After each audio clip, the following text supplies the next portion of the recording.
ગજેન્દ્રસિંહ ઝાલાના સૌને રામ રામ, જય કિસાન।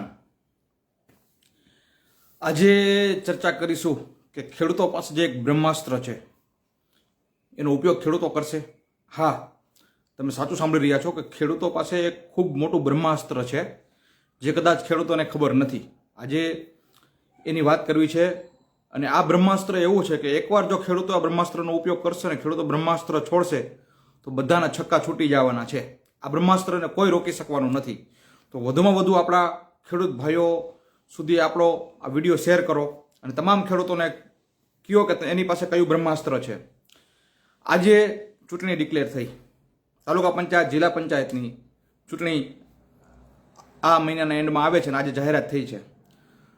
તો આપણા ગુજરાતના ખેડૂતો ઉપર જે આજ સુધીમાં અત્યાચાર થયા છે, ખાસ કરીને જે વીજ થાંભલાઓ છે પૂરતું અને યોગ્ય વળતર આપ્યા વગર પોલીસ તંત્રનો અને બધાનો ઉપયોગ કરી અને બળજબરીપૂર્વક થાંભલા નાખવામાં આવે છે, જેમાં ખેડૂતો સામે ખૂબ ભેદભાવ અને ખેડૂતોનું શોષણ થઈ રહ્યું છે, આવું સ્પષ્ટ હું પણ માનું છું અને આ ખરી હકીકત છે।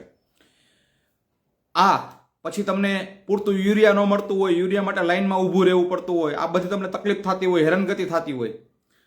ત્રીજી વસ્તુ, તમારી જમીન સંપાદન થઈ જતી હોય પરાણે મફતના ભાવની, પછી તમને તમારી ખેત પેદાશના ભાવ ન મળતા હોય, તમને પૂરતો વીમો ન મળતો હોય, તમને પૂરતી સહાય ન મળતી હોય, તમને જોઈ એવો કોઈ પણ સિસ્ટમ છે, દાખલા તરીકે તમારી ખેતીવાડીને ટકાવવા માટે, તમારી આવકને વધારે કરવા માટે થઈને તમને તકલીફ પડતી હોય, ભાવ ન મળતો હોય, આ બધી તકલીફ પડતી હોય, તો આ બધી તકલીફનું તમને એવું લાગતું હોય કે આ સિસ્ટમ, આ સરકાર, આ ચૂંટાયેલા લોકો છે એ આપણને ખેડૂતોને હેરાન પરેશાન કરી રહ્યા છે, ખેડૂતોને હક અને અધિકાર આપતા નથી, ખેડૂતના વિરોધી કાયદાઓ અને પરિપત્રો બનાવે છે। તો આ બધી હેરાનગતિમાંથી છુટકારો મેળવવાનું એક બ્રહ્માસ્ત્ર છે તમારી પાસે। લોકશાહીનું સૌથી મોટું બ્રહ્માસ્ત્ર છે એ તમારો મત। આ ચૂંટણીની અંદર તમે આ લોકોની વિરુદ્ધમાં મતદાન કરો, આ તમારું બ્રહ્માસ્ત્ર છોડો, તમે મત વિરુદ્ધમાં નાખશો, બરોબર છે। ઈવીએમમાં તમે વિરુદ્ધમાં બટન દબાવશો, ભલે લોકો ગમે એમ કે ઈવીએમમાં આમ થાય છે તેમ થાય છે, પણ તમે એકવાર ઈવીએમમાં બટન તો દબાવવા જાઓ, તમારું બ્રહ્માસ્ત્ર તો ઉપયોગ કરો, આ લોકોની વિરુદ્ધમાં મત આપો, સામે તમે ગમે એને મત આપો। ઘણા બધા એવું કહેશે કે ભાઈ આ એક સત્તાધારી પક્ષ છે, એ પક્ષની વિરુદ્ધમાં મતદાન કરશું આપણે, તો અડધા છે એક પાર્ટીમાં નાખશે, અડધા બીજી પાર્ટીમાં નાખશે, અડધા અપક્ષને આપશે અને મતદાન છે એ ફંટાઈ જશે અને ભાગલા પડી જશે અને છેલ્લે તો સરકાર જ આ જે છે એ જ આવશે। કાંઈ વાંધો નહીં, ભલે ગમે એ આવે, ગમે એ ચૂંટાય, પણ તમે એકવાર તમારો બ્રહ્માસ્ત્રનો ઉપયોગ કરો, એની વિરુદ્ધની અંદર છે ને તમારી આંગળીનું બ્રહ્માસ્ત્ર, તમારી લોકશાહીનો તાકાતનો ઉપયોગ કરો, વિરુદ્ધમાં મતદાન કરશો તો શું થશે કે 2027માં જ્યારે ચૂંટણી આવવાની છે ત્યારે આંકડા થશે કે ભાઈ આ તાલુકા પંચાયતની સીટ છે, જિલ્લા પંચાયતની સીટ છે, એમાં ગયા વખતે આપણને 5000 મત મળ્યા હતા, તો આ વખતે 3500 3000 મત જ મળ્યા, એટલે કે 1500 કે 2000 મત ઓછા મળ્યા। તો આખી વિધાનસભામાં 2027ની ચૂંટણીમાં 40000 50000 મત ઘટે તો આપણી તો નામોશી થાય। આ બધું ગણિત થશે એટલે આ લોકો છે ને સીધા દોર થઈ જશે અને ખબર પડશે કે ખેડૂતો હવે વિરુદ્ધમાં મતદાન કરવા માંડ્યા છે, ખેડૂતો હવે આપણી હારે નથી, ખેડૂતો હવે આપણને લાફા મારવા માંડ્યા છે લોકશાહીના, ખેડૂતો હવે બ્રહ્માસ્ત્ર છોડવા માંડ્યા છે। તો આ લોકોની શાન 100% ઠેકાણે આવશે ને આવશે અને સીધા દોર થઈ અને ખેડૂત જેમ કહેશે ને એમ કરવા માંડશે। ખેડૂતને આ છે ને વાયર થાંભલાનું વળતર પણ પૂરતું મળશે, ખાતર પણ મળશે, ભાવ પણ મળશે। તો આ તમને 5 વર્ષે એકવાર મળતી તક છે, તમારું બ્રહ્માસ્ત્ર છે તમે છોડો। અને હા, કોને મત આપવો, તમને મજા આવે એને મત આપો, આની વિરુદ્ધમાં મત જશે એટલે ગણિત થશે ને થશે કે ભાઈ ગયા વખતે આપણને આ સીટમાંથી 4000 મત મળ્યા હતા, તો આ વખતે આપણને 3000 કે 2500 કેમ મત મળ્યા, ભલે એ સીટ ચૂંટાઈ જાય, કાંઈ વાંધો નહીં, પણ મત ઓછા થશે એટલે 2027 ને 2029ની ચૂંટણીની અંદર એ લોકોને ખબર પડશે કે હવે આપણો આ પાયા આ લોકો ડગાવી દેવાના છે, પાડી દેવાના છે, ખેડૂતોએ નક્કી કરી લીધું છે। તો એ લોકો આગામી દિવસોમાં તાત્કાલિક ખેડૂતોને ફાયદાના નિર્ણય લેવા મજબૂર થશે। તો આ તમારા હાથમાં છે હવે શું કરવું શું ન કરવું, બરોબર છે।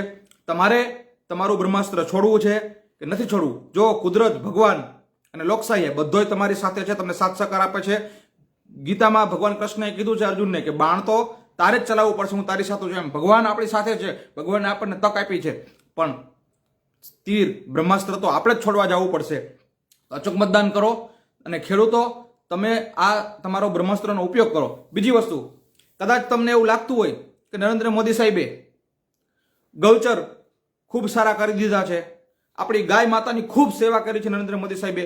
ખેડૂતોની આવક ડબલ 3 ગણી કરી દીધી છે, ખેડૂતોને સમૃદ્ધ કરી દીધા છે. તો તમે તમારા નરેન્દ્ર મોદી સાહેબને અને કમળને ભાજપને મત આપવાની પણ તમને છૂટ છે, બરોબર છે. પણ તમારા બ્રહ્માસ્ત્રનો તમે ઉપયોગ કરો, કારણ કે તમે જો બ્રહ્માસ્ત્રનો ઉપયોગ નહીં કરો અને પાછળથી તમે રોદડા રોશો, ફરિયાદો કરશો કે આમ કરે છે તેમ કરે છે, કોઈ તાનાશાહ નથી હોતો, કોઈની તાકાત નથી. તમે દેશના મતદાતા છો, તમે દેશના સાચા માલિક છો, તમે જ દેશના ખેડૂતો છો, તમે જ દેશના અન્નદાતા છો અને તમારી જ સાચી તાકાત છે. તમારા બ્રહ્માસ્ત્રને રોકવાની કોઈની તાકાત નથી. પણ શરત એક, તમારે તમારું બ્રહ્માસ્ત્ર છોડવું પડશે. તો તમે નક્કી કરી લ્યો, નિર્ધાર કરી લ્યો કે મારું આ મતનું જે લોકશાહીનું બ્રહ્માસ્ત્ર છે એ હું છોડીશ. અને તમે એકવાર બ્રહ્માસ્ત્ર છોડો એટલે દુનિયાની કોઈ એવી તાકાત નથી કે બ્રહ્માસ્ત્રને રોકી શકે. તો તમે તમારું બ્રહ્માસ્ત્ર છોડવા માટે તૈયાર છો? કોમેન્ટ કરો. અને બીજા ખેડૂતોને પણ આ વિડીયો વધુમાં વધુ શેર કરો અને એને પણ પૂછો કે તમે તમારું બ્રહ્માસ્ત્ર છોડશો, અને ખાલી તમારું એકનું નહીં, તમારા સમગ્ર પરિવારનું, તમારા મિત્રો. હા, તમારે જ્ઞાતિવાદ કરવો હોય તો છૂટ છે કે ભાઈ ફલાણો મારી જ્ઞાતિનો છે. અત્યારે તમારી જ્ઞાતિના કોઈ આગેવાનો આવે છે તમારા થાંભલામાં, તમારા ભાવમાં, કે તમારી ઉપર અત્યાચાર થાય ત્યારે, તમારી જમીન સંપાદન થાય ત્યારે જ્ઞાતિવાદમાં પડવું હોય, મારી કોઈ ના નથી. તમને એમ થતું મારી વિસ્તારનો છે, આ મારી જાતિનો છે, આ મારા કુટુંબનો છે, તમને અત્યારે મદદ કરે છે, મદદ કરતા હોય તો તમે એની સાથે જાઓ. બાકી બ્રહ્માસ્ત્ર છોડો, તમને બધી બાબતની છૂટ છે, બરોબર છે. હવે તમારું બ્રહ્માસ્ત્ર છે, પછી તમે પાછળથી એવું કહેશો તો ભગવાને તમને તાકાત આપી છે, લોકશાહીએ તમને તાકાત આપી છે, તમે તમારી તાકાતનો ઉપયોગ ન કરો તો તમારે હેરાન થવાનો વારો આવે, એમાં કંઈ સવાલ નથી.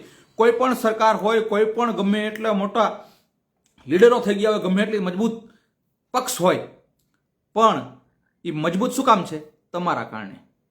તમારું બ્રહ્માસ્ત્ર છૂટે એટલે એના ધોતિયા ઢીલા થાય ને થાય. હવે તમારે નક્કી કરવાનું કે તમારું બ્રહ્માસ્ત્ર છોડી અને સામેવાળાના ધોતિયા ઢીલા કરવા છે કે નહીં, બરોબર છે. આશા રાખું છું મારી વાત સાથે તમે સહમત હશો અને આ વાતને વધુમાં વધુ શેર કરશો. જય જવાન, જય કિસાન, ભારત માતા કી જય.